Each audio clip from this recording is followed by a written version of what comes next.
Dans une interview accordée à Libération, l'insoumise Clémentine Autain est revenue sur la mort de sa mère Dominique Laffin à 33 ans.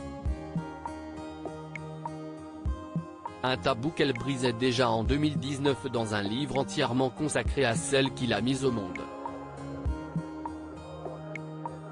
Clémentine Autain, marquée plus jeune par la mort de sa mère Dominique Laffin à 33 ans d'une embolie, elle était actrice de profession, note de la rédaction, a récemment été interviewée par nos confrères de Libération pour un entretien exceptionnel. La petite fille d'alors, qui comptait sévère, qui a vu sa mère vouloir se jeter d'un balcon, qui l'a raccompagnée de la gare sur un chariot à valise, saoule, alors qu'elle était tombée par accident sur des rails, se tient aujourd'hui devant nous, écrit le journal. Une phrase qui fait déjà froid dans le dos, suivie du témoignage de l'insoumise, qui affirme toutefois avoir su tirer un avantage de ce drame. À 50 ans, elle n'a pas peur de vieillir. Je ne suis pas très obsédée par le temps, par l'angoisse de la vieillesse.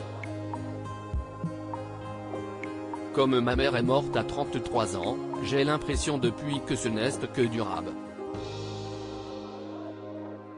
Je n'ai pas l'image de ma mère vieille, donc pas l'angoisse de lui ressembler, a-t-elle expliqué à Libération.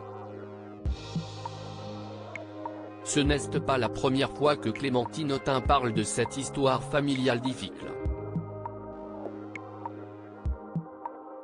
La conseillère régionale d'Île-de-France avait déjà abordé ce sujet en 2019, dans un livre entièrement consacré à sa mère intitulé « Dites-lui que je l'aimais ». Ce qui est d'ailleurs une référence au célèbre film de Claude Millet du même nom, dans lequel la comédienne tenait un rôle aux côtés de grands noms du cinéma français comme Gérard Depardieu et Christian Clavier. Elle en parlait également dans un entretien accordé à Closer, confiant notamment à nos confrères avoir su ressortir grandi de cette effroyable expérience. Elle est décédée quand j'avais 12 ans et j'ai développé très tôt le sens de la responsabilité. Je me suis construite à l'opposé de mon modèle maternel, en essayant d'être une maman sécurisante pour mes enfants. Aujourd'hui, elle vit une histoire avec un professeur de Seine-Saint-Denis, avec qui elle forme une merveilleuse famille recomposée.